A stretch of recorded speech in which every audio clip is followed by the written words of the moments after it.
Halo Bapak Ibu, teman-teman semua, perkenalkan nama saya Sarah Gabriela Barus, mahasiswi dari PJJ Akuntansi Universitas Siber Asia. Pada kesempatan kali ini saya akan menjelaskan terkait konsep transfer antar perusahaan aset tidak lancar.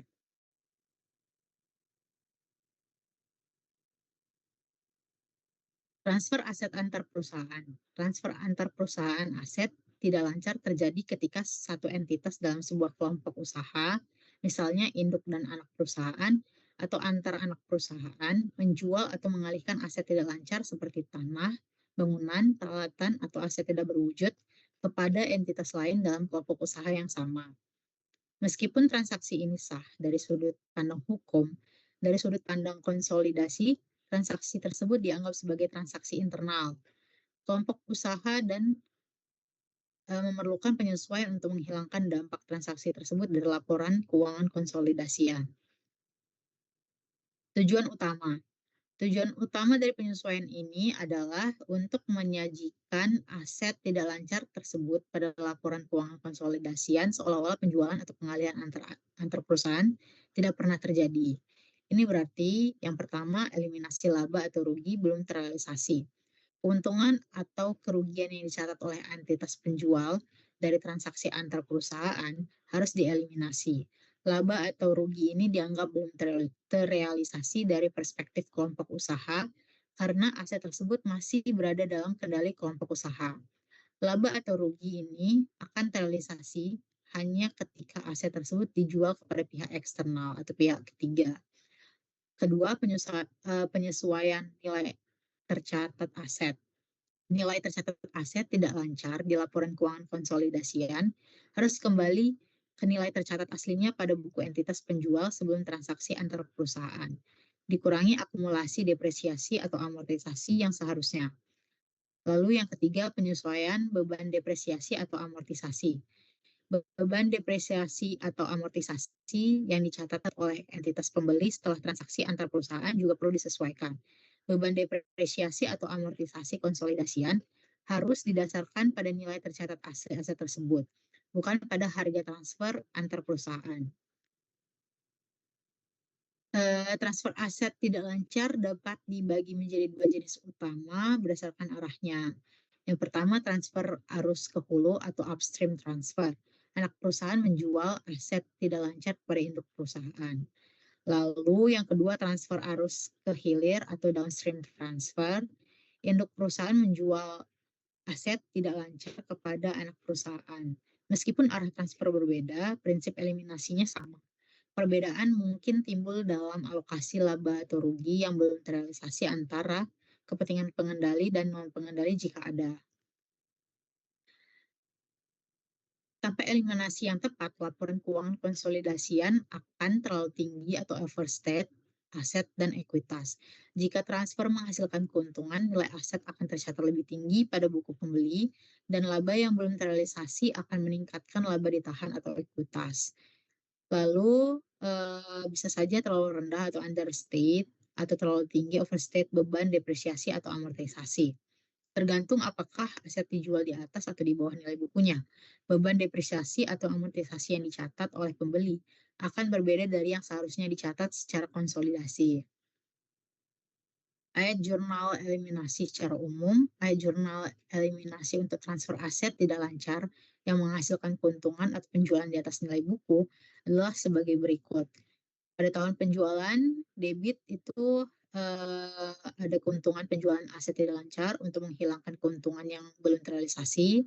Lalu di debit ada juga akumulasi depresiasi pada tanggal penjualan. Di kredit aset tidak lancar untuk mengembalikan nilai tercatat awal di buku penjual. Lalu kredit beban depresiasi untuk menghilangkan depresiasi yang dicatat pembeli atas keuntungan tersebut. Alternatif lain, keuntungan penjualan bisa dikreditkan ke aset tidak lancar secara langsung. Pendekatan ini mengembalikan nilai aset ke nilai buku semula dan secara implisit menghilangkan keuntungan. Lalu yang kedua, tahun-tahun setelah penjualan. Selama aset masih dimiliki kelompok usaha. Di debit itu ada laba ditahan sebesar keuntungan yang diakui di tahun sebelumnya. Di kredit, beban depresiasi untuk menyesuaikan beban depresiasi tahun berjalan.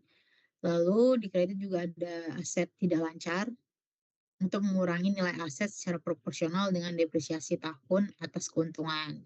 Penyesuaian ini berlanjut setiap tahun sampai aset tersebut sepenuhnya didepresiasi atau dijual ke pihak eksternal. Dampak keuntungan awal disebarkan selama sisa umur manfaat aset melalui penyesuaian depresiasi. Selanjutnya contoh soal dan pembahasan. Untuk soal yang pertama, transfer aset tidak lancar, penjualan mesin dengan keuntungan dengan jenis transaksi downstream transfer. PT Induk memiliki 80% saham PT Anak. Pada tanggal 1 Januari 2024, PT Induk menjual sebuah mesin kepada PT Anak dengan harga 200 juta.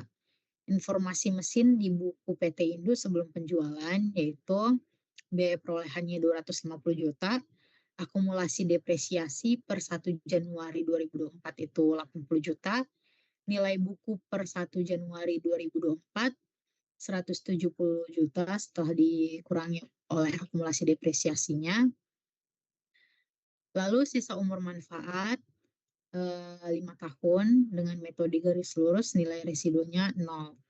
Informasi mesin di buku PT Ana setelah pembelian, PT Anak mencatat mesin tersebut pada harga beli 200 juta dan mulai mendepresiasikannya selama 5 tahun dengan metode garis lurus nilai residu 0 sejak 1 Januari 2024.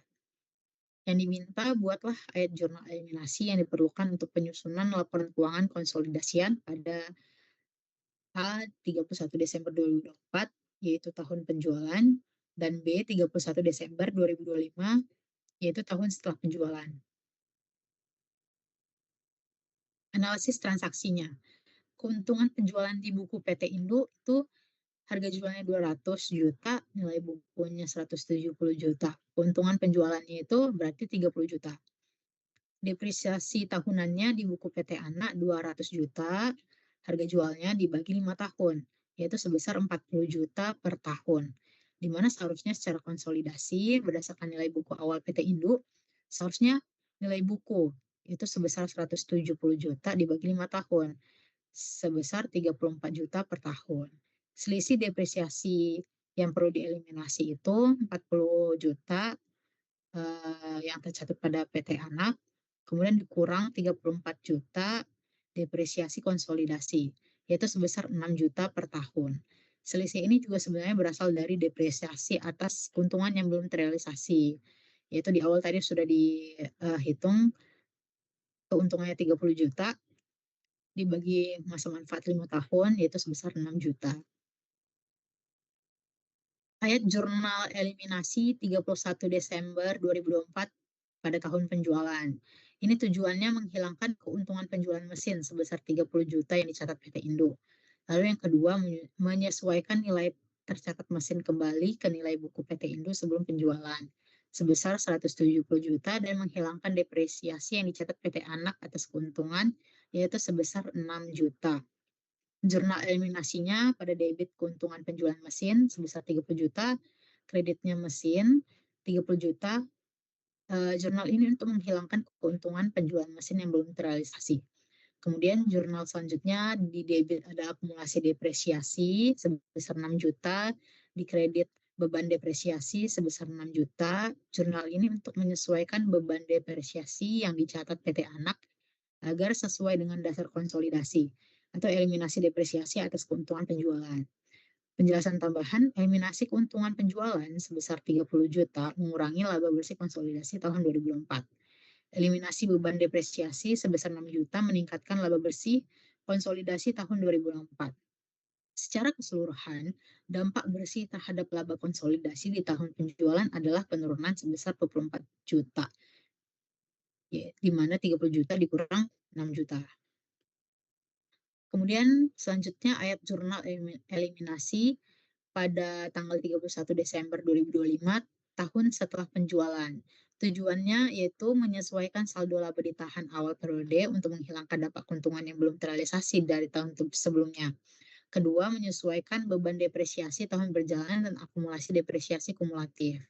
Jurnal eliminasinya pertama itu di debit ada saldo laba ditahan yang awal PT Induk 24 juta, di kredit ada mesin 24 juta. Jurnal ini untuk menghilangkan sisa keuntungan yang belum terrealisasi dari tahun lalu, yaitu sebesar 30 juta kurang 6 juta depresiasi tahun 2024, yaitu, maka dapatlah 24 juta dan menyesuaikan nilai aset. Jurnal selanjutnya, di debit ada akumulasi depresiasi sebesar 6 juta, di kredit beban depresiasi 6 juta. Jurnal ini untuk menyesuaikan beban depresiasi tahun 2025 yang dicatat PT Anak agar sesuai dengan dasar konsolidasi. Dampak bersih terhadap laba konsolidasi tahun 2025 adalah peningkatan sebesar 6 juta karena penghapusan beban depresiasi yang berlebihan. Jurnal ini akan diulang setiap tahun sampai aset tersebut habis masa manfaatnya atau dijual ke pihak eksternal. Lalu soal yang kedua, transfer aset tidak lancar, penjualan bangunan dengan kerugian dengan jenis transaksi upstream transfer. PT Anang memiliki 70% saham PT Induk. Ini adalah hubungan upstream terbalik di mana anak perusahaan yang menjual ke Induk. Pada tanggal 1 Januari 2024, PT Anak menjual sebuah bangunan kepada PT Induk dengan harga 700 juta. Informasi bangunan di buku PT Anak sebelum penjualan, yaitu biaya perolehan 900 juta. Akumulasi depresiasi per 1 Januari 2024, 100 juta. Nilai bukunya, biaya perolehan dikurang akumulasi depresiasi per 1 Januari 2024 itu sebesar 800 juta, sisa umur manfaatnya 10 tahun, dengan metode garis lurus, nilai residu 0. Informasi bangunan di buku PT Induk, setelah pembelian, PT Induk mencatat bangunan tersebut pada harga beli 700 juta dan mulai mendepresiasikannya selama 10 tahun. Metode garis lurus, nilai residu 0, sejak 1 Januari 2024. Yang diminta, buatlah ayat jurnal eliminasi yang diperlukan untuk penyusunan laporan keuangan konsolidasian pada 31 Desember 2024 tahun penjualan dan B 31 Desember 2025 tahun setelah penjualan. Analisis transaksinya, kerugian penjualan di buku PT Anak, harga jualnya 700 juta, nilai bukunya 800 juta, kerugiannya yaitu sebesar 100 juta. Depresiasi tahunan di buku PT Induk 700 juta dibagi 10 tahun, nilai masa manfaatnya yaitu sebesar 70 juta per tahun. Di mana seharusnya secara konsolidasi berdasarkan nilai buku awal PT Anak sebesar 800 juta dibagi 10 tahun sama dengan 80 juta per tahun. Selisih depresiasi yang perlu dieliminasi yaitu 70 juta depresiasi PT Induk dikurang 80 juta depresiasi konsolidasi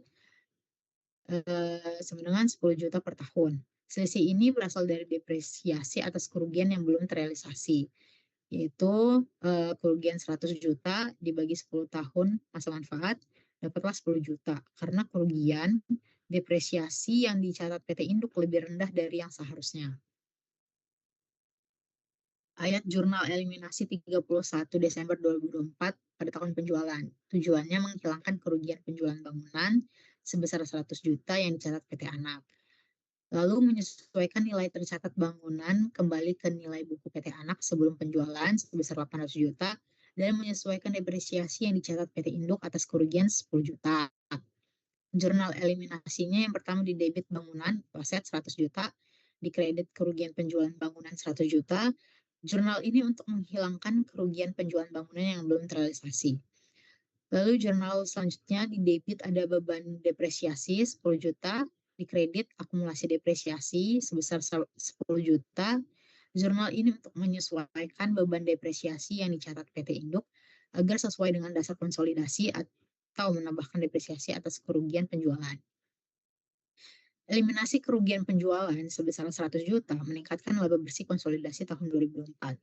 Penambahan beban depresiasi 10 juta mengurangi laba bersih konsolidasi tahun 2024. Secara keseluruhan, dampak bersih terhadap laba konsolidasi di tahun penjualan adalah peningkatan sebesar 90 juta. Selanjutnya ayat jurnal eliminasi pada tanggal 31 Desember 2025, yaitu tahun setelah penjualan. Tujuannya menyesuaikan saldo laba ditahan awal periode untuk menghilangkan dampak kerugian yang belum terrealisasi dari tahun sebelumnya. Lalu yang kedua, menyesuaikan beban depresiasi tahun berjalan dan akumulasi depresiasi akumulatif. Jurnal eliminasinya di debit bangunan 90 juta, di kredit saldo laba ditahan awal PTANA 90 juta. Jurnal ini untuk menghilangkan sisa kerugian yang belum terrealisasi dari tahun lalu, yaitu sebesar 100 juta dikurang 10 juta depresiasi tahun 2024, dapatlah 90 juta dan menyesuaikan nilai aset. Karena ini adalah transfer upstream, dampak pada laba ditahan dialokasikan antara kepentingan pengendali dan non-pengendali. Tetapi untuk penyederhanaan di sini diasumsikan mengurangi saldo laba ditahan PT Anak secara keseluruhan. Lalu jurnal selanjutnya di debit beban depresiasi 10 juta. Di kredit akumulasi depresiasi sebesar 10 juta. Jurnal ini untuk menyesuaikan beban depresiasi tahun 2025 yang dicatat PT Indo agar sesuai dengan dasar konsolidasi. Dampak bersih terhadap laba konsolidasi tahun 2025 adalah penurunan sebesar 10 juta karena penambahan beban depresiasi yang diperlukan. Jurnal ini akan diulang setiap tahun sampai aset tersebut habis masa manfaatnya atau dijual ke pihak eksternal. Sekian penjelasan saya terkait transfer antar perusahaan aset tidak lancar. Terima kasih.